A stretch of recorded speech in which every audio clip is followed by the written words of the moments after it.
Rain slammed hard against the hotel windows, washing the white roses that lined the courtyard. Guests whispered under their umbrellas, glancing at their watches. The bride was late. Too late. Inside the bridal suite, the lights were dim, soft music playing from a phone on the table. Chiamaka, the big, muscular bride everyone talked about, stood in front of the mirror adjusting the veil on her strong shoulders. Her gown fit perfectly, the satin hugging her broad frame. She looked powerful, beautiful in her own way. For once, she felt like a woman, not the protector everyone expected her to be. She smiled softly. Today is my day. Then, she picked up her bouquet and turned to her maid of honor, her twin sister, Chidinma, who had left just a few minutes earlier to check on Toby. Chiamaka thought it was sweet of her. She and Chidinma had always been different. Chidinma with her gentle beauty, her soft voice, her grace. But she was still her twin, her other half. As Chiamaka walked through the hotel hallway, she heard faint laughter coming from down the corridor. Her heart warmed at first. She thought maybe Toby was nervous and Chidinma was teasing him to calm him down. She smiled and moved closer to the sound. But as she reached the door, something in her chest froze. The laughter turned into low whispers, then soft moans. Chiamaka's fingers trembled as she pushed the door open. There, in the middle of the room, stood Toby, her groom, shirt half unbuttoned, and Chidinma, her twin sister, wrapped around him. Their lips locked like they had waited their whole lives for that moment. For a few seconds, Chiamaka couldn't breathe. The bouquet slipped from her hand and fell to the floor with a dull thud. The petals scattered, white against the carpet. Toby turned, startled, his mouth still wet. Chiamaka, this isn't what you think. Her eyes burned, but no tears came. She looked at both of them, the man she loved and the sister she trusted. And for the first time, she didn't see love in that room. She saw greed. She saw betrayal.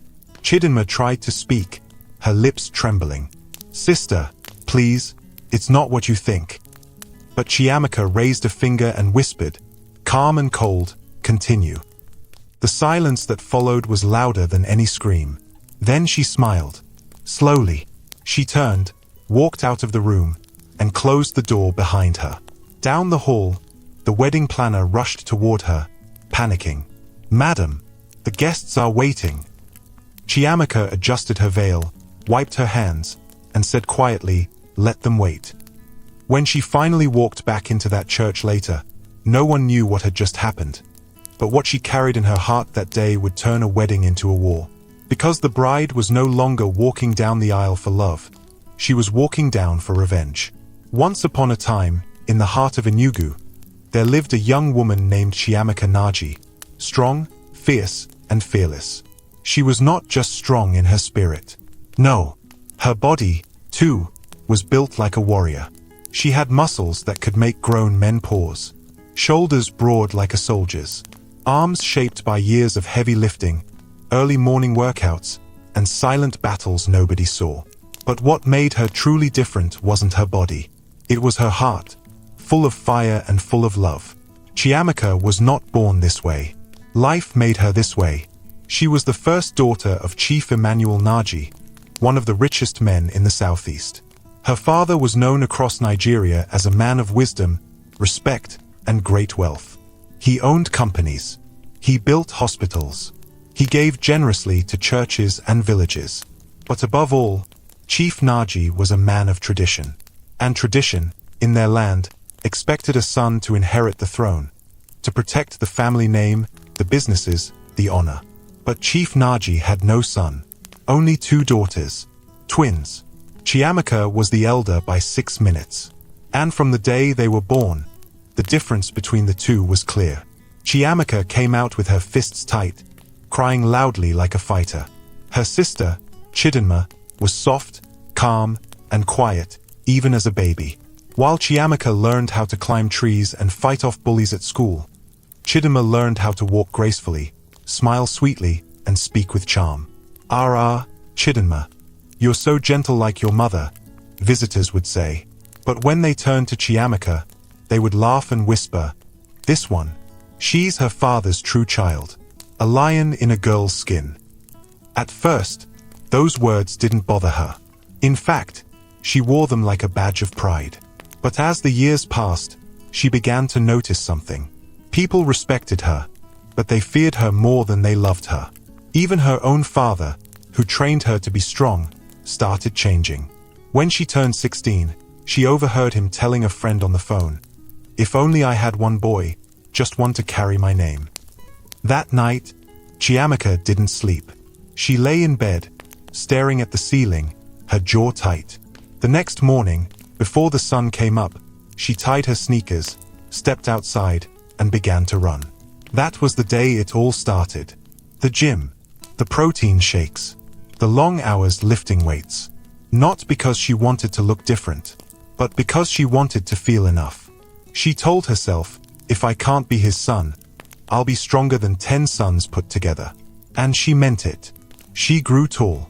She grew thick. Her arms could carry sacks of rice with ease. Her legs could run from her father's mansion to the gate in 30 seconds flat. By the time she turned 22, Chiamaka had become a name that people whispered with both respect and fear. But with all her strength, one thing never came easy: love. Boys in school were either afraid of her or mocked her behind her back. "She's too manly," they said. "Who wants to date someone who can beat you in a fight? Her muscles will crush you." So she stayed alone. Even when boys came close, they went for Chidinma instead. Chidinma, with her soft voice, small waist, light laughter. Chidinma, who always smelled like fresh petals and wore high heels that clicked like music. Still, Chiamaka didn't complain. She protected her sister from school bullies. She gave up her own dreams of studying abroad to help their father with the family business. She went to meetings with men twice her age and taught them how to fear a woman without raising her voice. But everything changed the day Chief Naji fell sick. It started with small things: forgetting dates, missing his steps, confusing names. Then, one morning, he collapsed in the garden. Doctors said it was a stroke. He never fully recovered. Within months, the man who once sat like a lion in his armchair was now a shadow, wrapped in blankets, fed through tubes. On his deathbed, he called Chiamaka. "Come closer, my daughter," he said, voice shaking. She knelt beside him, holding his hand. His fingers were cold and thin. "You have been my strength," he whispered. "You are more than any son I could have asked for. Don't let them take what belongs to you. Not uncles, not friends, not anyone. Protect your sister, and protect the Naji name." She nodded, tears in her eyes. "I will, Papa." 2 days later, he passed. The house was filled with mourners. But behind the tears, Chiamaka saw greed in their eyes. Her uncles asked questions about shares. A cousin tried to search her father's study at night. People began acting like the empire was free for all. That's when Chiamaka took control. She called for an emergency board meeting. She stood at the head of the table, wearing a fitted black suit, her arms exposed, not to show off, but to send a message. "I am the daughter of Chief Naji. I may not have a beard, but I carry his blood. And anyone who tries to steal what he built will deal with me directly." From that day, nobody questioned her authority again. She sealed the companies. She kicked out leeches. She made the lawyers work day and night. Within a year, she doubled the profits her father left behind. Newspapers began to call her the Iron Lady of Enugu. But even iron can rust. Even strong people get lonely. And Chiamaka was lonely. Her mother tried to comfort her. "You don't need a man. You're already complete." But Chiamaka wanted more than success. She wanted to be seen, not as a warrior or a bodyguard, but as a woman. A woman worthy of being loved. Then, one evening, at a business awards dinner in Lagos, she met Toby. He was tall, charming, well-dressed. His voice was calm, his smile gentle. Unlike other men, he didn't flinch when she shook his hand. He didn't stare at her arms or make jokes about her size. Instead, he said, "I've read about you. You're bold. You're fearless. I like that." Chiamaka blinked. Most men find me too much. Well, he said with a grin, I'm not most men. For the first time in years, Chiamaka blushed. They talked all night. He asked about her dreams, her fears, her father, her pain. She told him things she never told anyone. Within months, they were dating. She began smiling again, wearing gowns again, laughing again. Toby told her she was beautiful, not just outside, but inside. He kissed her scars, hugged her tightly, and whispered, "You are everything." And when he knelt down one morning and said, "Will you marry me?" she cried like a baby. She said yes. She thought, finally, someone saw her. Finally, someone loved her for who she was. Chidinma helped plan the wedding. She picked the flowers. She designed the cake. She held Chiamaka's hand and said, "I'm happy for you, sister. Toby is a good man." Chiamaka smiled, not knowing that her sister's heart was already full of secrets. Not knowing that Toby had been lying too. Not knowing that the two people she trusted most had already started planning her downfall. But all of that would come later. For now, she was in love. And for the first time in a long time, Chiamaka felt safe. She had no idea that her wedding would turn into a war. And she had no idea that she would win. The sound of laughter filled the dining room that Saturday morning. The smell of fried plantain and egg sauce floated in the air. Chiamaka sat across the table from her mother, still in her gym outfit, a towel hanging around her neck. She had just returned from her morning run, sweat glistening on her arms.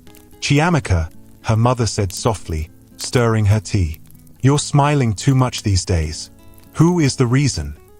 Chiamaka tried to hide her grin, but it was useless. "Mummy, why do you think it must be someone?" Her mother raised an eyebrow. "Because my daughter doesn't blush like this for business deals."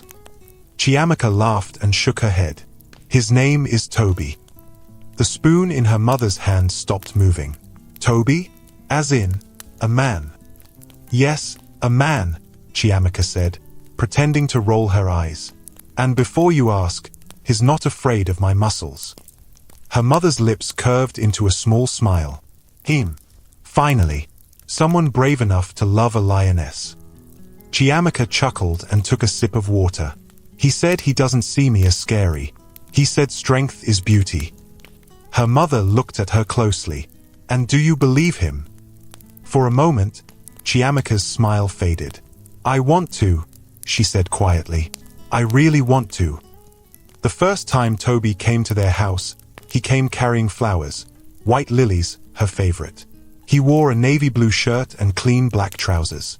His beard was neatly trimmed. His smile was polite but confident. When he stepped into the living room, even the guards looked at him with respect. He greeted her mother properly, bowed slightly, and spoke with calmness. "Good afternoon, Ma. Thank you for welcoming me," he said.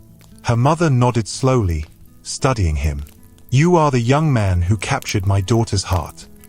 "Yes, Ma," he said with a small smile. "And I plan to keep it safe." Chiamaka laughed shyly and looked away. That day, everything felt right. Her mother warmed up to him quickly, offering him food, asking about his family and work. He said he ran a construction company and had contracts in Lagos, Port Harcourt, and in Yugu. But while everyone in the room smiled, there was one person who didn't, Chidinma. She stood at the top of the staircase, quietly watching them. Her lips were curved, but her eyes were sharp. When Toby laughed, her eyes followed his face. When Chiamaka touched his hand, her jaw tightened slightly. Later that evening, when Toby left, Chidinma walked into Chiamaka's room. "So this is the famous Toby," she said, sitting on the edge of the bed. Chiamaka smiled as she removed her earrings. "Yes. What do you think?" Chidinma twirled her hair slowly and said, "He's fine. Very fine. And rich too, from the way he talks." Chiamaka chuckled. "You noticed?" "Of course," Chidinma said, crossing her legs. "But sister, are you sure about him? You know some men are attracted to power, not love." Chiamaka looked at her sister curiously. "Why would you say that?" I'm just saying, Chidinma said softly, her tone pretending to be innocent. You are strong, famous, respected. A man might see that and want to enjoy what comes with it. Chiamaka smiled faintly. Toby is not like that. He sees me, not my money. Chidinma shrugged. If you say so. She stood up, gave a small hug, and walked out. But as she closed the door, her lips curved into a strange smile. The next few months were the happiest of Chiamaka's life. Toby made her laugh. He sent her breakfast every morning. He left her voice notes saying he missed her. He told her she was his inspiration, his everything. She found herself doing things she never did before, wearing dresses instead of suits, leaving the office early to meet him, letting her guard down. One night, as they sat on the balcony of her house, she looked at him and said, "You know, sometimes I forget I'm supposed to be strong. With you, I feel like I can just be me." Toby reached over and held her hand.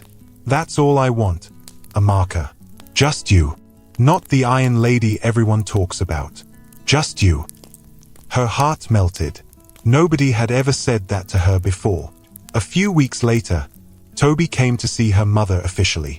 It was a Saturday afternoon. The compound was busy with staff moving chairs and refreshments. Even Chidinma dressed elegantly in a tight-fitting white gown, her face glowing. When Toby entered the living room, he greeted everyone with that same calm confidence. Then he turned to Chiamaka's mother and said, "Ma, I have come to ask for your blessing. I want to marry your daughter." Her mother gasped. "Marry? So soon?" Toby smiled. "Yes, Ma. When a man knows, he knows." Chiamaka's eyes filled with tears. She couldn't stop smiling. Her mother placed a hand on Toby's shoulder. "You have my blessing," she said. "But promise me one thing. Never make her regret loving you." "I promise," Toby said, his eyes steady. Everyone clapped and cheered. Even Chidinma smiled sweetly, though her eyes were cold. As the wedding preparations began, Chidinma volunteered to help with almost everything. She became the center of attention, making calls, meeting vendors, checking decorations. "Sister, don't stress yourself," she would say every morning. "Just relax. Let me handle it." Chiamaka was touched. "You're too good to me, Kai." Chidinma smiled and replied softly, "You're my twin. I'd do anything for you." But behind that smile, a dark thought was growing. It started small. Late-night chats between Chidinma and Toby, at first about the wedding, then about random things. One night, after a long planning session, Chidinma joked over the phone, "If you weren't marrying my sister, I'd have stolen you." She expected Toby to laugh it off. But he didn't. He paused. Then he said quietly, "You're not the only one thinking that." There was silence. Then she whispered, "You shouldn't say that." "Why not?" he replied. "You're beautiful. You know it." And that was how it began. Small talks, secret smiles, long texts, stolen moments. Chidinma told herself it was just harmless flirting. But deep inside, she wanted what Chiamaka had. She always had. Her sister had the strength, the business, the money, the respect. Now she even had love. For once, Chidinma wanted to be the one who won. One afternoon, as Chiamaka was leaving for a business meeting, she found Toby and Chidinma laughing together in the garden. "What's so funny?" she asked, smiling. Chidinma quickly stood up. "Nothing serious, sister. Just a joke about the caterer." Toby smiled too. "Your sister is hilarious. She said the caterer looks like our uncle's driver." They all laughed, but something about the way Toby's eyes lingered on Chidinma made Chiamaka's stomach twist a little. That night, as they lay in bed, she said quietly, "You and Chidinma seem close." Toby turned to her, surprised. "Close? She's your sister, Amaka. Of course we'll talk. She's helping with everything." "I know," Chiamaka said softly. "It's just, I noticed how you look at her sometimes." Toby chuckled. "You're jealous." Chiamaka frowned. "I didn't say that." He leaned in, kissed her forehead, and whispered, "I only see one woman. You." She smiled weakly, letting the thought fade. But as the wedding drew closer, more red flags began to appear. One evening, Chiamaka forgot her phone at home and returned early from the office. When she entered the living room, she heard laughter coming from the kitchen. Chidinma's voice. Toby's voice. She stopped by the doorway and peeked in. They were standing too close. Toby was holding a glass of juice, smiling. Chidinma was pretending to wipe something from his shirt, her hand lingering too long. Chiamaka's heart tightened. She cleared her throat. They both jumped. "Oh, sister, you're back early," Chidinma said quickly. "I was helping Toby clean a stain." Toby smiled awkwardly. "Yeah, she spilled juice on me." Chiamaka looked at both of them for a few seconds. Then she said calmly, "Next time, call the cleaner." She turned and walked out. That night, she sat on her bed, staring at the wall. Her phone buzzed with messages from vendors, but she didn't care. When Toby came in, she didn't even look at him. "You're quiet," he said softly. "I'm thinking," she replied. "About what?" She turned to him. "About loyalty. About trust. About people who forget where their boundaries are." He frowned. "Are we still on this? Chidinma and I are not." "Don't say it," she interrupted. "I just hope you're not lying to me." Toby sighed, sat beside her, and held her hand. "Amaka, look at me. I love you. I'm marrying you, not anyone else." His voice was gentle, his eyes steady. And once again, Chiamaka believed him. The engagement ceremony was grand. The compound was decorated with gold and white ribbons.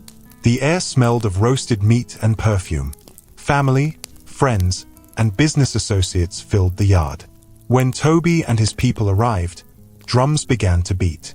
Chiamaka walked out, glowing in her red lace dress, her muscles glistening under the sunlight. The guests clapped and cheered. "Ow! See our lioness bride," someone shouted. Toby smiled proudly as he placed a golden ring on her finger. "You make me the happiest man alive," he whispered. Chidinma, standing just behind them, smiled too. But when her eyes met Toby's for a brief second, something silent passed between them. A secret. A spark. A sin. Days turned into weeks. The wedding grew closer. Everything seemed perfect on the outside. But inside, cracks were forming. One evening, while Chiamaka was out signing papers for the company, Chidinma called Toby to her room. "Toby, I can't stop thinking about you," she said quietly. Toby stared at her, guilt and desire mixing in his eyes. "Chidinma, this is wrong." "I know," she whispered. "But when I see you with her, it kills me." He moved closer, his voice low. "We can't do this." "Then why are you still here?" she whispered. And before he could answer, she kissed him. It should have ended there, but it didn't. That kiss was the beginning of something they couldn't stop. Something dark, dangerous, and doomed. The wedding week arrived. The house was filled with excitement. Designers moved in and out. Caterers shouted orders. Cameras flashed. Chiamaka smiled through it all, unaware of what was happening behind her back. She told Chidinma to handle the final meeting with the planner. She trusted her completely. That night, after everyone left, Chidinma sneaked into Toby's hotel room. He opened the door in shock. "Are you crazy? What if someone sees you?" She pushed her way in. "I don't care anymore. Tomorrow she'll be your wife. After that, I'll lose you forever." He ran a hand over his face. "You don't understand. Kai, this is bigger than us." She looked at him sharply. "You mean her money?" He didn't answer. She smiled slowly. "Then let's take it together." Toby stared at her. "What?" "After the wedding," she whispered, "we'll find a way. We'll get rid of her. You'll take everything. I'll stand by your side." He blinked, speechless. "You're serious?" "Dead serious," she said, stepping closer. "You said you love me, didn't you?" He swallowed hard. "I do." "Then prove it." And that was how they sealed their plan, with a kiss full of lies and greed. While they plotted in secret, Chiamaka sat in her room, smiling at her father's photo. "Papa," she whispered, "I finally found someone who loves me." She didn't know that the same love she believed in would soon try to destroy her. The wedding invitations had already gone out. The decorations were ready. The world was waiting for her big day. And as she fell asleep that night, dreaming of forever, Toby and Chidinma were dreaming of her end. The sky was soft orange that evening, the sun slowly sinking behind the trees. The big family compound buzzed with life, decorators hanging ribbons, caterers shouting at assistants, and drivers carrying boxes of drinks into the hall. Everywhere smelled of perfume, flowers, and fried meat. The wedding was just one night away. Inside the mansion, Chiamaka stood before her mirror in her white dressing gown. Her strong shoulders glistened slightly with body oil. Her hair had just been braided neatly under a silk scarf, ready for the stylist the next morning. She stared at her reflection quietly, her mind heavy with thoughts. For the first time in a long time, she felt afraid, not of anything outside, but of the small voice inside her chest that kept whispering, "Something isn't right." She tried to smile at herself.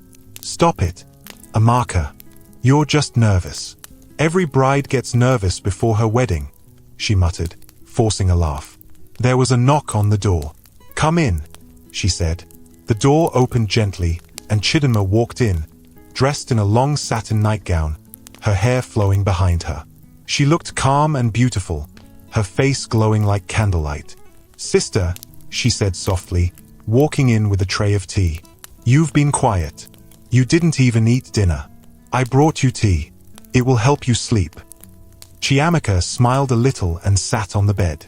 "You still remember I love cinnamon tea." Chidinma smiled back. "I know everything about you, sister.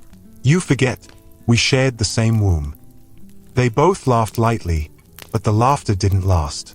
Silence filled the room again, and Chiamaka finally said, "I can't believe tomorrow is here already." "I can," Chidinma said, sitting beside her. "You deserve happiness, sister.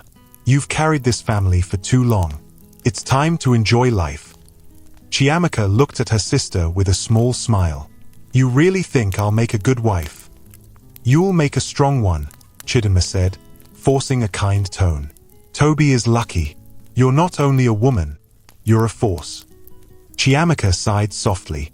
"Sometimes I worry that I'm too much, that maybe he'll get tired of me one day." Chidinma blinked, her eyes cold for a second. "If he does, then he doesn't deserve you," she said, hiding the sharpness in her voice. "But don't think about that now. Focus on tomorrow." Chiamaka nodded slowly. "You're right." They sat in silence for a while. Chidinma placed her hand on her sister's shoulder and whispered, "I'm proud of you, Amaka." Chiamaka smiled faintly. "Thank you, Kai. I love you."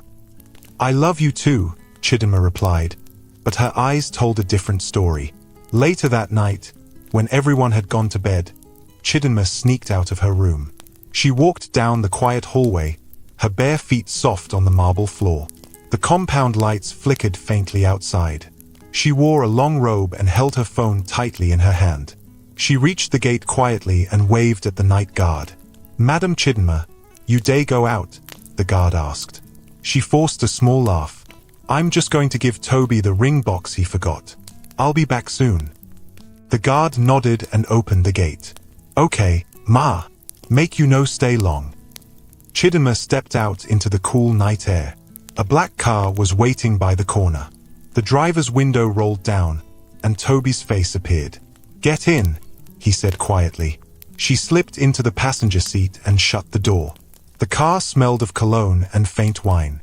Toby glanced at her and said, "You're crazy for coming here tonight. What if someone saw you?" Chidinma smiled, leaning closer. "Relax. Everyone's asleep. I told the guard I came to give you something." Toby shook his head. "You like playing with fire." She tilted her head and smiled. "I'm already burning." He looked away, trying to stay calm. "You know we can't keep doing this. Kai, tomorrow I'll be married." Her voice turned sharp. "Married to her, you mean?" "Yes, to her," he said firmly. Then what about me? She asked. After everything we've done? After all the things you promised me? Toby sighed and rubbed his face. You knew what this was. No, she said bitterly. I thought I did. But now, I want more. He looked at her quietly. What do you want? She leaned closer until her voice was a whisper. Her place. Toby stared at her in shock. You're insane. No, I'm smart, she said coldly. You and I both know her father left everything in her name. The house, the companies, the properties. When you marry her, you'll get access to it all. But you'll never really control it. Not as long as she's alive. Toby's jaw tightened. You're saying what, exactly? I'm saying, she whispered, we get rid of her after the wedding. Quietly. It will look like an accident. Then you'll inherit everything. We'll both disappear for a while and come back later as husband and wife. Toby's hands gripped the steering wheel tightly. Do you hear yourself? That's murder, Kai. She smiled slightly. It's not murder. It's survival. You said you love me. Now prove it. He stared at her for a long moment, torn between fear and temptation. Finally, he said quietly, let me think. She touched his hand. Don't think too long. Time is running out. She opened the car door and stepped out, her robe brushing against her legs. See you tomorrow, my love. And with that, she disappeared into the night. The next morning, the compound woke up early. The air was filled with noise and movement.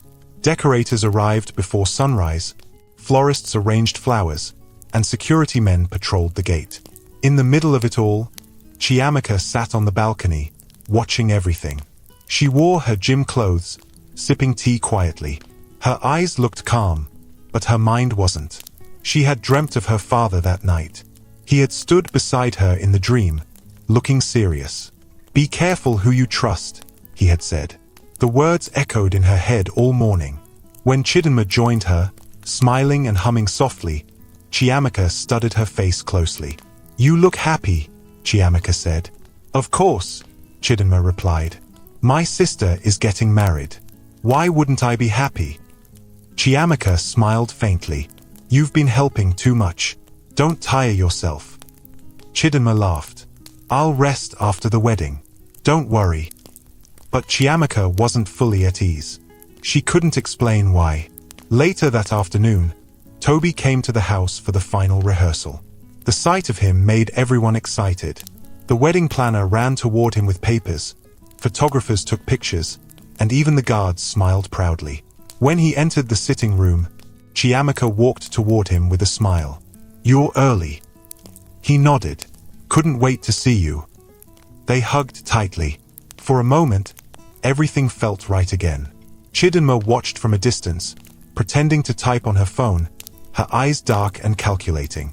After the rehearsal, everyone went their separate ways to prepare for the big day. Chiamaka's mother blessed them both and went upstairs to rest. The house grew quiet again. Chiamaka walked Toby to his car. They stood beside it for a while, holding hands. You look worried, he said gently. She smiled faintly. Maybe just tired. It's been a long week. He stroked her cheek. Tomorrow, you'll wake up as my wife. That's all that matters. Her heart softened. I still can't believe you chose me. He laughed lightly. Why wouldn't I? You're everything. For a second, guilt flashed in his eyes, but he quickly looked away. Chiamaka didn't notice. She just hugged him and whispered, I love you. I love you too, he said, and drove away. As the car disappeared down the road, Chidinma stepped out from behind the pillar, her lips curling into a sly smile. Yes, you love her, she whispered, but not for long. Night fell again. The mansion was quiet except for the hum of the generator. Chiamaka sat alone in her room, reading a note her father had written years ago. It said, when you are surrounded by snakes, walk carefully. She didn't know why those words made her uneasy that night. There was another knock on her door. Come in, she said softly. Toby entered, surprising her. Her eyes widened. Toby? "What are you doing here? You're not supposed to see me before the wedding." He smiled nervously. "I couldn't sleep. I needed to see you." Chiamaka frowned a little but smiled. "You'll bring bad luck." He walked closer, his eyes scanning her face.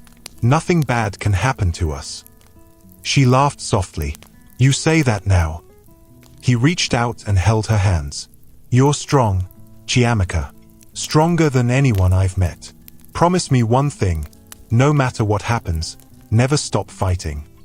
She looked at him, confused. "What's that supposed to mean?" He shook his head quickly. "Nothing. I'm just saying, life can be strange." She smiled and touched his face. "You're acting weird tonight." He forced a laugh. "I'm just tired. I'll go now." He kissed her forehead and walked out.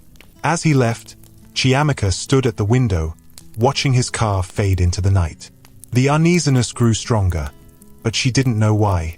Meanwhile, Toby drove straight to his hotel. When he arrived, Chidima was already waiting in his room. She sat by the bed in a silk robe, sipping wine. "You shouldn't have come here," he said, shutting the door behind him. She smiled. "You came to me." "I came to say this is over," he said firmly. "After tomorrow, it ends. I can't do this anymore." Chidima laughed coldly. "You think you can marry her and walk away from me?" He looked away. "It's the right thing to do." She stood up, her eyes burning. "Then do it. But know this, if you leave me, I'll tell her everything. I'll tell her about us. I'll tell her the plan."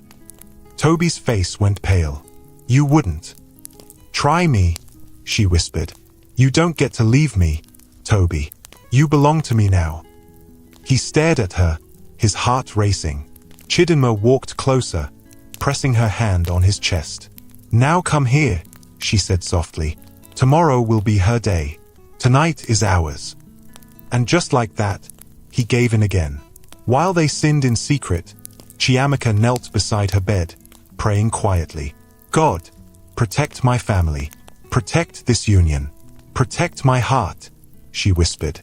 She rose to her feet, closed her eyes, and breathed deeply. Then she whispered to her father's photo, "Papa, I'll make you proud tomorrow." By morning, the entire city seemed to know about the wedding. It was on social media, radio, even on TV news. The Iron Lady of Enugu to marry business tycoon, Toby Adelik. Cars filled the street leading to the mansion. Guests checked into nearby hotels. The air was filled with celebration. But inside the bridal suite, the atmosphere was still. Chiamaka sat in her chair while the makeup artist worked on her face. She looked calm, but her heart was racing. As she stared into the mirror, she saw Chidima behind her, helping arrange the gown. Their eyes met in the reflection. For a long second, neither said anything. Then Chiamaka smiled softly. "You look tired. Kai, did you sleep?" Chidima blinked. "A little." Chiamaka nodded. "After today, we both rest." Chidima smiled faintly. "Yes, sister. After today, we both rest." Her tone was smooth, but inside, her mind repeated the words differently. "After today, only one of us will rest, forever." That night, as everyone prepared for the morning event, Chiamaka stood by her window, looking at the stars. The compound was quiet again. She could hear the faint sound of drums from afar, echoing from the town center. She placed her hand on the glass and whispered, "Tomorrow is the start of forever." She didn't know that it was also the start of betrayal. And as she lay down to sleep, just a few houses away, her groom and her twin were already sealing her fate, one kiss at a time. The morning of the wedding arrived bright and loud. The compound was alive before sunrise. Cars lined up outside the gate. Laughter, music, and the sound of women's heels echoed through the halls. The smell of perfume and hairspray filled the air. Everyone was busy, shouting instructions, adjusting decorations, fixing flowers, and calling the bride. But in the middle of all that noise, Chiamaka sat quietly by her window, staring outside. Her heart was calm but heavy. The night had been long. She had woken up twice from strange dreams, one of her father warning her again, and another of her wedding veil catching fire. She tried to shake it off. "It's just nerves," she whispered to herself. Her phone buzzed beside her. It was Toby. "Toby, good morning, my queen. Are you ready for forever?" "Chiamaka, good morning, my love. I'm more than ready." "Toby, I'll be waiting at the altar. Don't make me faint from waiting." "Chiamaka, you? Faint? Never. See you soon." She smiled as she read his messages. For a moment, everything felt okay again. She stood, looked at her gown hanging by the wall, and whispered, "It's time." Downstairs, Chidima was already dressed in her soft pink bridesmaid gown. Her face was glowing, her hair shining, her smile flawless. Nobody could guess that the woman standing there with angelic calmness had spent the night in the arms of her sister's groom. "Kai," the wedding planner called. "Please check if the bride is ready. We need to move in 30 minutes. "I'm going," Chidima said, walking toward the stairs. She climbed slowly, her heels clicking on each step. As she walked, she rehearsed in her head what she would say later. The plan was simple. They would finish the wedding, and that night, during the honeymoon trip, something would happen to Chiamaka, an accident. Toby would play the grieving husband, and she would quietly take her sister's place afterward. Everything was set. Everything was perfect. Until fate decided to change the story. Chiamaka was in the middle of dressing when Chidima entered her room, pretending to be cheerful. "My beautiful bride," she said with a big smile. "You're glowing like the morning sun." Chiamaka laughed softly. "You're the one glowing. You look beautiful." "Thank you," Chidima said, walking behind her. "How are you feeling?" "Nervous," Chiamaka admitted. "I feel like I'm dreaming. After everything I've been through, I can't believe I'm finally getting married." Chidima smiled tightly. Dreams do come true. The stylist entered then, followed by a photographer. The next 1 hour was filled with camera flashes, makeup brushes, and soft laughter.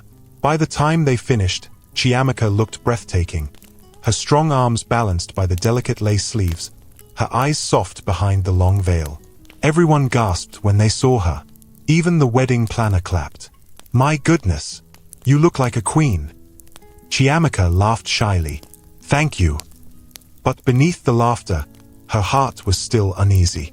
Something didn't feel right. When everyone left the room to prepare the cars, she sat alone again. She picked up her father's photo from the bedside table and stared at it. "Papa," she whispered, "I wish you were here. You'd know what to say." Her throat tightened. She placed the photo back gently and stood up. She was about to leave for the car when she noticed something. Toby's wristwatch lying on the table beside her bouquet. She frowned. How did this get here? She picked it up and stared at it. The strap had his initials engraved on it. It was the one she had given him on his birthday. Her first thought was that he must have forgotten it yesterday during rehearsal. Then she remembered. Chidima had said she was going to deliver something to him last night. Maybe she brought it back. Still, her chest felt tight. Something about the whole thing didn't sit well. She slipped the watch into her purse. "I'll return it myself," she said quietly. Outside, the convoy was ready. The drivers were warming the engines. The bridesmaids were taking selfies. Everyone was excited. But Chiamaka, instead of heading to her car, told her driver quietly, "Wait, I need to see Toby first." The driver blinked. "Madam, the church." "I said wait," she said calmly but firmly. "This will only take 5 minutes." She grabbed her purse, lifted her gown slightly, and walked out of the compound. The air outside was cool. She waved at the security man to open the small gate. He hesitated. "Madam, it's time for the wedding." "I know," she said with a smile that didn't reach her eyes. "I just need to surprise my groom." Toby was staying at the Royal Crest Hotel, just 10 minutes away. When she arrived, she told the receptionist, "Room 205, Mr. Toby Adelik." The lady at the desk smiled. "Ah, yes, madam. He's upstairs." Chiamaka took the elevator. Her heart was beating fast, though she didn't know why. Maybe excitement. Maybe something else. The elevator doors opened with a soft ding. She stepped into the hallway. It was quiet except for the faint hum of the air conditioner. Room 205 was at the end. She reached it, adjusted her veil, and smiled. "He'll be so surprised," she whispered. She turned the handle gently. It wasn't locked. And that was when her whole world stopped. The first thing she saw was Toby's suit jacket on the floor. Then her eyes caught a woman's hair clip on the bed. Her heart began to race. She took one more step forward and froze. There, in the middle of the room, was Toby, her groom, half-dressed, his shirt unbuttoned, his face flushed. And standing in front of him, wearing nothing but a silk robe, was Chidinma, her own twin. For a moment, the air disappeared. The walls felt like they were closing in. Toby and Chidinma both turned at the same time, their faces pale. "Chiamaka," Toby started, stepping forward. She didn't move. Her body felt stiff. Her hand slowly loosened, and the bouquet she was holding fell to the carpet. White petals scattered across the floor like snow. The silence in that room was deafening. "Toby," she said quietly, her voice shaking, "tell me I'm dreaming." "Amaka, please." "Tell me I'm dreaming," she screamed, her voice breaking. Toby took another step. "It's not what you think."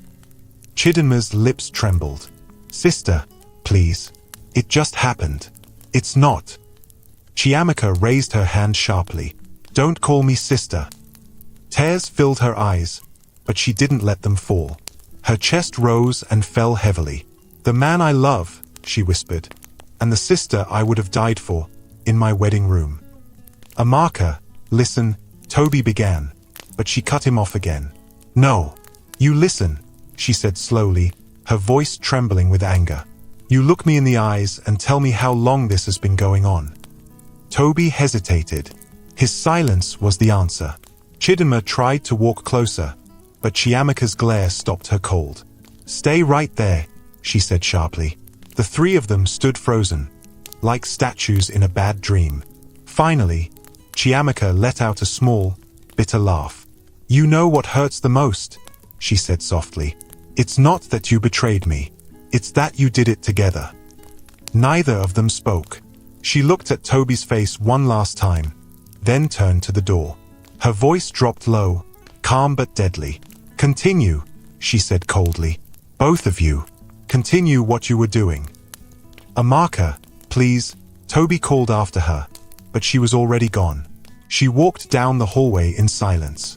Her gown dragged behind her, brushing against the carpet. Her face was blank, but her eyes burned. The elevator opened, and the receptionist smiled as if nothing was wrong. "Madam, are you heading to the wedding now?" Chiamaka looked at her, smiled faintly, and said, "Yes, to the wedding." She walked out of the hotel, her heels clicking against the marble floor. Outside, her driver stood up quickly. "Madam, you're back. Take me to church," she said calmly. As the car drove off, she stared out of the window. Her reflection on the glass looked calm, almost peaceful, but inside her, a storm was rising. She didn't cry. She didn't shout. She didn't break down.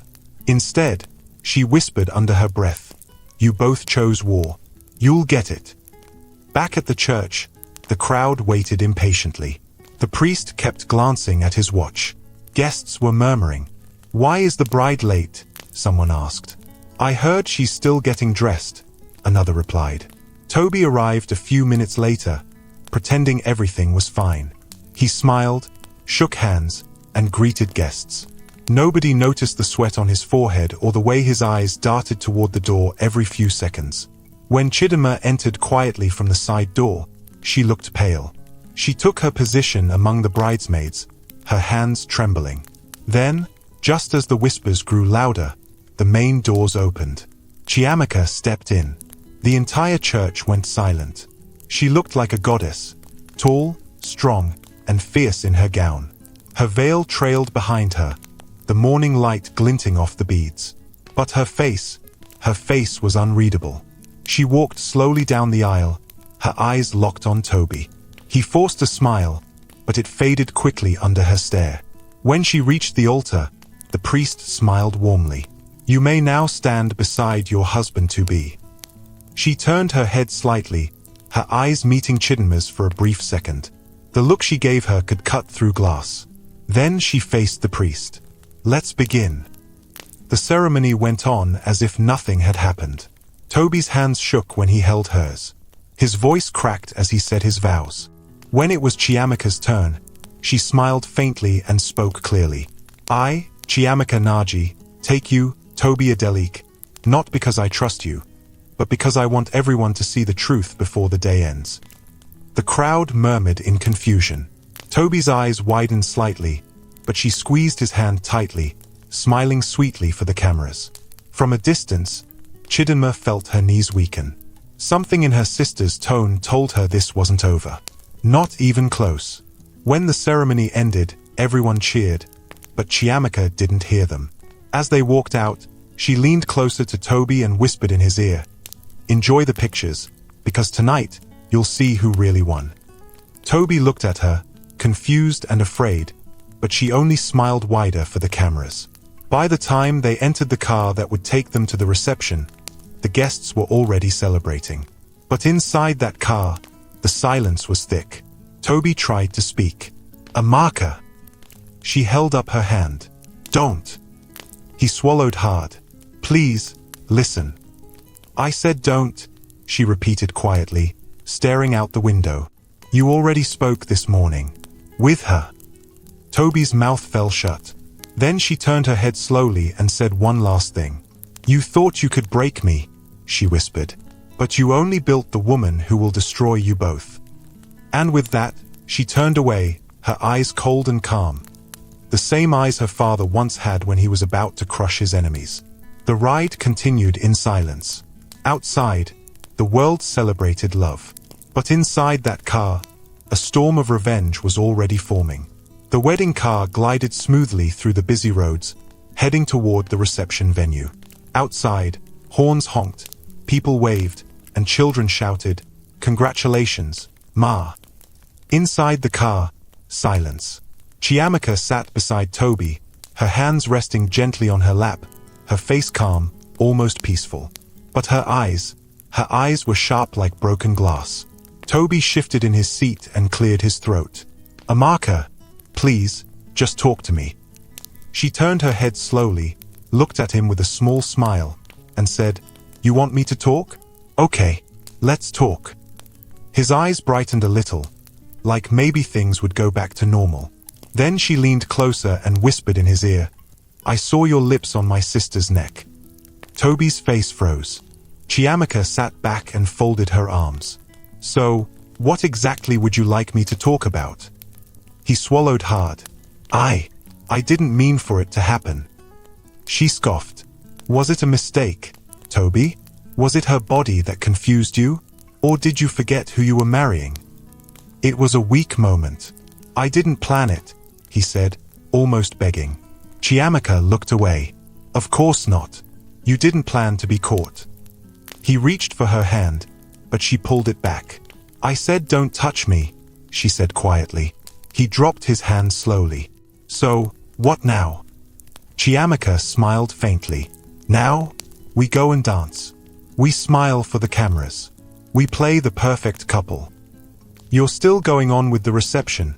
he asked, surprised. She turned sharply. "Oh yes. You think I'll give your cheap betrayal the satisfaction of ruining my day?" He looked down, ashamed. Chiamika opened her purse and pulled out her phone. She dialed a number and placed the phone on speaker. "Hello, Barrister Ease," she said calmly. "Yes, Madam Bride," the voice said cheerfully. "How's the celebration?" "I need you to do something for me," Chiamika said. "Go to my father's office. Open the safe. Take out the blue file marked confidential. If anything happens to me today, release it to the media. All of it." The lawyer's voice changed instantly. "Madam, what's going on?" "Just do as I said," she replied, cutting the call. Toby stared at her. "What's in the file?" She didn't answer. She powdered her face, fixed her veil, and smiled. "I'll give you both a wedding you'll never forget," she said quietly. "One that will make history." The reception hall was packed. Golden lights shimmered across the white and gold decorations. A giant sign at the entrance read "Welcome to the Union of Chiamaka and Toby." Guests sat at beautifully arranged tables. Cameras flashed. The live band played soft jazz in the background. As the car pulled in, the crowd rushed forward. People shouted, clapped, and cheered. The MC grabbed the embassy. "Ladies and gentlemen, rise to your feet. Let's welcome the latest couple in town, Mr. and Mrs. Adelik." The doors opened. Chiamaka stepped out first. Her white gown sparkled under the sunlight. Her head was high, her back straight, her face unreadable. Toby came out behind her, wearing his best fake smile. They walked into the hall, hand in hand. Everyone stood, clapping and taking pictures.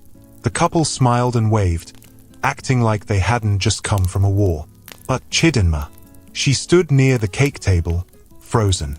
When her eyes met Chiamaka's, she felt her heart jump. She expected fire. She expected yelling. But what she saw was worse. Calm, silent, dangerous. Chidinma forced a smile and clapped with everyone. But her hands shook. They took their seats at the main table. The MC continued. "Let's bless this beautiful couple with cheers, laughter, and joy. Let's eat, drink, and celebrate love." Food was served. Champagne bottles popped. Music played louder. Everyone was happy. Everyone except the bride, the groom, and the secret sister. Chiamaka sat with a glass of water in her hand, watching the room like a hawk. Her mother leaned over and whispered, "You look beautiful, my daughter. But your eyes, what's wrong?" Chiamaka smiled gently. "Nothing, Mummy. I'm just tired." Her mother nodded slowly but kept watching her closely. An hour into the reception, it was time for the couple's first dance. The MC shouted, "Ladies and gentlemen, it's time for the moment we've all been waiting for. The first dance of the bride and groom." The DJ played a soft love song. Toby stood up and offered his hand. "May I?" Chiamaka looked up slowly, took a breath, and stood. "Let's give them a show." They walked to the center. The spotlight followed them. Everyone watched. They danced slowly. From the outside, it looked like magic. But if anyone listened closely, they would have heard the venom behind her whisper. "You really thought I wouldn't find out," she said. "I didn't plan to hurt you," he replied, his voice shaking. "You planned to marry me, then kill me," she said calmly. Toby's eyes widened. "Kai, you know?" "I know everything," she whispered. "And you're still here because I want the world to see what betrayal looks like when it smiles in a suit." Toby's hands trembled. "What are you going to do?" She smiled sweetly. "Watch." After the dance, it was time for the couple to give their speech. The MC handed the mic to Toby first. He walked up nervously, smiled at the crowd, and began, "Good evening, everyone. I want to thank you all for coming to witness the happiest day of my life. Marrying Chiamaka is the greatest gift." He paused as the crowd clapped. Then Chiamaka stood up beside him. "Can I say something?" Toby hesitated. "Sure." She took the mic, smiled at the crowd, and said, "Thank you all for coming. Today, you didn't just witness a wedding. You're about to witness truth." The room went quiet. "I know many of you came here thinking you were watching love," she said, her voice clear. "But love died this morning, in room 205 of Royal Crest Hotel." Gasps filled the hall. Cameras froze mid-flash. Chidinma dropped her wine glass. Toby looked like he'd seen a ghost. Chiamaka continued, "Yes, that's where I found my groom. And my twin sister. Together. On my wedding day." More gasps. The hall exploded with noise. Guests shouted. Others stood up. Chiamaka held up her hand. "I'm not done." She looked straight at the camera. "This wedding was built on lies. But I'm not broken. I'm not destroyed. I am the daughter of Chief Naji. I am not a woman you betray and walk away from." She turned to Toby and said coldly, "You had the chance to stand beside me. Now you'll watch me rise without you." She turned to Chidinma, who was frozen in shock. "You? I trusted you.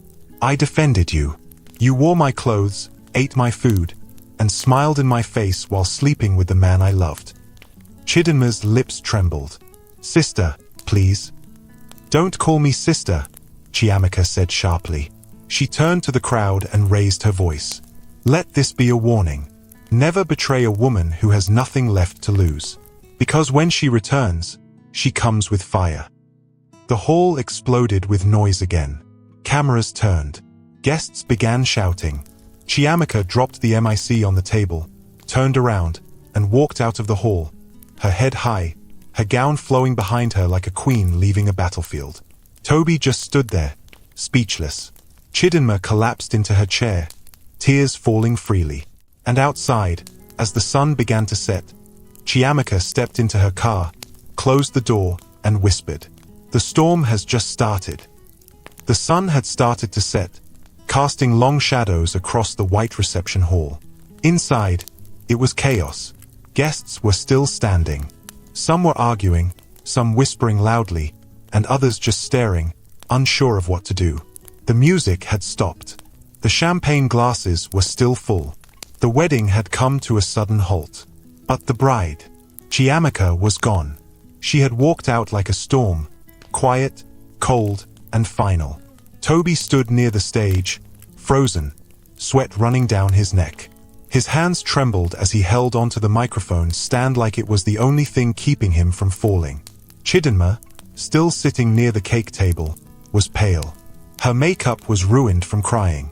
Her lips shook as she whispered to herself over and over, "No, no, no." Suddenly, someone shouted from the back of the hall, "Is it true?" Everyone turned. Another voice followed, louder this time. "So the groom cheated with the bride's sister." "This is madness," someone else said. Phones were raised. Cameras were on. Live streams were running. The video of Chiamaka's speech was already flying across social media like wildfire. Toby stumbled back and walked off the stage.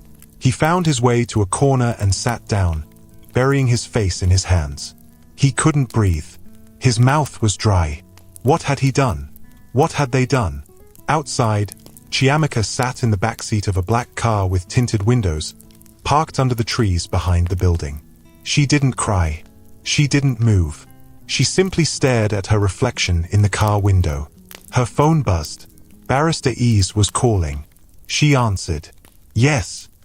"Madam, the video is everywhere," he said quickly. "Twitter, Instagram, even WhatsApp groups. Everyone has seen it."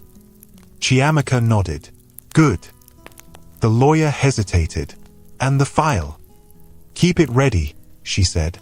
"I'm not done yet." "Yes, madam," he replied. She ended the call and sat back.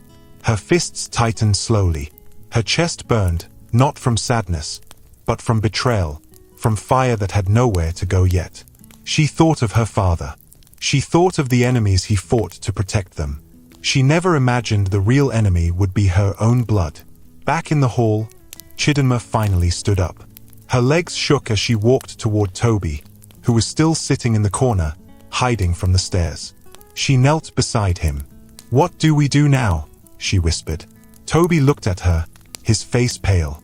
You said she wouldn't find out. You said she'd never know." "I didn't know she'd come to the hotel." "You told me to go through with the wedding," he snapped. "And you agreed," she shot back. "You said we'd finish it and then kill her," he said bitterly. "That's what you said." Chidinma's face twisted in fear. "Lower your voice." People were watching. Some guests were already pointing at them. "We need to get out of here," Toby muttered. "Now." But before they could move, the projector screen on the stage lit up. Everyone turned toward it. A loud click sound came from the speakers. Then a video began to play. It was a recording, a conversation, a familiar voice. Toby's voice. "She's strong, yes, but once we're married, she'll be gone. The will says everything goes to the husband if she dies. Gasps filled the room. Then came Chidinma's voice. We'll make it look like an accident. After the honeymoon, nobody will suspect anything. Screams followed. Guests stood in shock. What? Did you hear that? They plan to kill her. Toby stood up, his legs wobbly. What is this? What the hell is this? Chidinma turned white. No, no, no, no, no. Then Chiamaka's voice came through the speakers, calm and clear. You both chose to play with fire. I warned you. I told you not to mistake silence for weakness. Now, let's see how strong you are when the truth is louder than your lies. The screen faded to black. Silence. Then, police sirens. 2 uniformed officers entered the reception hall with straight faces and firm steps. They walked toward the couple's table. Mr. Toby Adelik, one officer said. Toby stepped back. Wait, this is a mistake. You are under investigation for attempted conspiracy to commit murder and fraud. No, listen, wait. Madam Chidinma Naji, the second officer said. Chidinma began crying loudly. It was just talk. I didn't mean it. Please, I'm her sister. You have the right to remain silent, the officer said as they took her arm. The guests stood back, recording, gasping, whispering. Some clapped. Others shouted, "Wicked people." The twins' mother stood frozen near the corner, unable to speak. Her hands shook as she watched her daughter being taken away. From the car, Chiamaka watched it all on her phone. Her assistant had sent her a live stream. She saw the moment the officers took them out. She saw the guests whisper. She saw the fear on their faces. Then, and only then, did a small smile return to her lips. She rolled down the window slightly and said to her driver, "Let's go." "Home, madam." "No," she said, "to my father's grave." They drove through the quiet evening until they reached the family's private cemetery behind their estate. Chiamaka stepped out alone. The wind blew softly, brushing against her torn gown. She walked to the simple white marble stone that read, "Chief Emmanuel Naji. A lion never dies, he rests." She knelt. "Papa," she whispered, "you were right. When you're surrounded by snakes, walk carefully." I didn't walk carefully, but I fought back. She touched the stone gently. I protected your name. I protected everything. Tears filled her eyes, but she wiped them away. I wish you were here to see it. She stood up slowly. From behind her, her assistant appeared quietly. "Madam, are you okay?" Chiamaka nodded. "Yes." "Should I cancel the press conference tomorrow?" She turned and shook her head. "No. Let the world hear it from me." She looked back at the grave one last time and whispered, "I buried the wedding, but I'm still standing." That night, headlines across Nigeria screamed the same thing. Wedding turns to arrest. Muscular bride exposes twin and groom in shocking video. Iron Lady of Enugu stops her own wedding. Full confession recording leaked. Real-life Nollywood. Betrayal, love, power, and revenge. And in every photo, one image stood out. Chiamaka Naji, walking out of her own wedding like a queen with fire in her eyes. The next morning, the news was everywhere. Every blog, every radio station, every TV channel was talking about one thing. The wedding that turned into a war. Photos of Chiamaka standing strong in her gown, eyes cold and unshaken, filled every screen.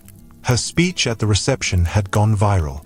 The audio recordings, the video, the arrest, it was all out in the world. People couldn't believe it. A betrayal that deep? By her twin and the man she was about to marry? The entire country was talking. Some called her heartless. Others called her heroic. But no matter the opinion, one thing was clear. Chiamaka Naji had not been defeated. At the police station, Toby sat behind bars, head down, hands shaking. His lawyers tried to spin the story, but it was too late. The voice recordings were real. The hotel staff confirmed what Chiamaka had seen. There was no escaping the truth. His company's investors pulled out. Contracts were cancelled. His reputation was gone. He wasn't a groom anymore. He was a headline, a warning. Chidinma, on the other hand, was in hiding. After her release on bail, she disappeared from the public eye. Rumors said she tried to flee the country. Others said she was hiding in her mother's village. But Chiamaka didn't care where she went. She was done looking over her shoulder. The press conference came 2 days later. Cameras clicked. Journalists filled the room, eager to see the woman who stopped her own wedding and exposed a crime. Chiamaka entered in a black power suit. No makeup, no jewelry, just presence. She walked to the podium, looked straight into the cameras, and spoke clearly. I didn't cancel my wedding because I was weak. I ended it because I was strong enough to know my worth. She paused. The room was silent. I was betrayed by people I loved. My twin sister, my fiancé. They planned to smile with me in front of the world, and then take my life behind closed doors. But I survived. She took a deep breath. I'm not here to beg for sympathy. I'm here to remind every woman watching, you are enough. You are not too loud. You are not too strong. You are not too much. You are exactly who you need to be. The entire hall stood and clapped. Weeks passed. The noise slowed down. The world moved on. But Chiamaka didn't hide. She returned to her company and faced every board member who doubted her. She removed every snake her father warned her about. She built her father's empire bigger than ever. One morning, as she stood on the balcony of her office, sipping tea, her assistant walked in. Madam, a new invitation came. Another gala. They want you to speak about your experience. Chiamaka chuckled. So now I'm a public speaker. The assistant smiled. A hero, madam. A symbol. Chiamaka turned back to the city below. No, I'm not a hero. I'm just a woman who refused to die quietly. Later that evening, she drove alone to a quiet spot, the same garden where her father used to sit. She walked slowly, wearing a simple white dress. The air smelled of fresh leaves and peace. She sat on a bench and closed her eyes. For the first time since everything happened, she allowed herself to breathe. No cameras, no noise, no pain, just peace. Then she whispered, I thought losing love would destroy me, but it didn't. It cleared the way for something greater. A butterfly landed on her shoulder, then flew off into the open sky. She smiled gently. Let them say what they want, she said quietly. I am still standing. And she was. Not just as a woman, not just as a bride, but as a throne that betrayal could not break.